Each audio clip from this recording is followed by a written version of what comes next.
Hi, my name is Schneider, and today I'll be going through a social media training program.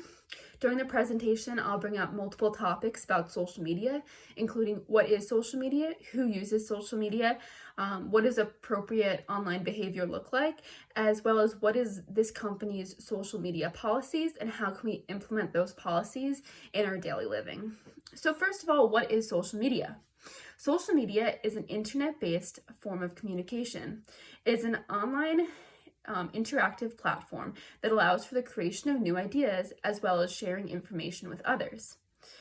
The people who use social media are from all different demographics. People of all ages and in any geographic location can use social media. As long as you have a reliable internet access and a technological device, it's easy to use social media. Some types of social media include social networking, video sharing, photo sharing, blogs, and interactive media. Some examples of social media apps or websites include Instagram, Twitter, Facebook, Snapchat, and LinkedIn. So next, when is social media allowed at work and in a workplace environment? So personal usage of social media is allowed during off hours. So this includes lunchtime or during breaks. Work-related social media is allowed during office hours, but this is only for work-related usages and during those occupations or situations that is needed. One example of this is for recruiters and HR professionals. Many times these people within these groups use social media to reach out to potential new employees if there's an open job opportunity or just to discuss more about the company and increase awareness of the company's brand and their name. Another usage is for researchers to analyze a large population and quickly. They will sometimes send out surveys on social media such as on Instagram or Facebook, and they will do this so they can get participation quickly and also to reach the younger demographic because they're mostly on social media, the younger generations. Lastly, it's acceptable to use social media when you're advertising or promoting the company and its names and its policies. Marketing online helps with an organization's growth and reaching a wider population. Next, we'll be talking about what does appropriate behavior online look like. So it is important to remember to be professional and respectful when online, whether you're in a personal or a work-related social media on whatever platform. I'll be listing out a few tips on proper social media etiquette. So my first tip is to always be respectful of people's privacies. This means whenever tagging a person, always ask for permission, whether you're tagging them on an Instagram story or posting them or just referencing their name in any capacity. It's important to always ask permission first.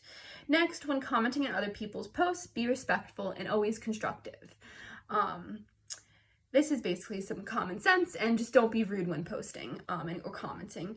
Next, it's always important to think twice before posting or sharing any information or images.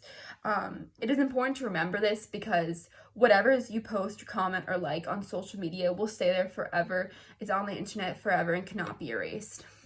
So my final tip is when posting about work-related information, make sure to always follow any company guidelines, as well as all the 3 tips I mentioned before as well. So the next topic I'll be discussing is networking. So it is always encouraged that employees identify with the company that they're working for when networking online. One reason it's encouraged is because it supports career development and mentorship. Employees get the opportunity to connect with their coworkers, leaders, and managers within their company, and it gives them also a way to explore different career paths within the company and to gain information if they're interested in switching their profession. Networking online using the company's name can also be an additional source of advertisement for the organization, and it's also an additional way to find new recruits and new hires. One thing is important to remember is always setting boundaries when networking. It's important to always, okay, so one thing that's really important is to keep your professional and work lives separate and to not let it mix. And that's very hard when when networking on social media accounts, because this is important because it's always important to keep a professional image of yourself. And lastly, one key thing that you can do is making sure the same rules of courtesy at work apply for when you're communicating online and when you're networking with employers and coworkers online. These same rules that you follow in the workplace should still apply as well online. Lastly, we do encourage you to do additional research if you're interested in these topics.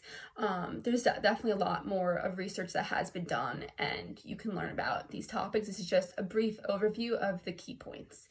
Thank you so much for listening.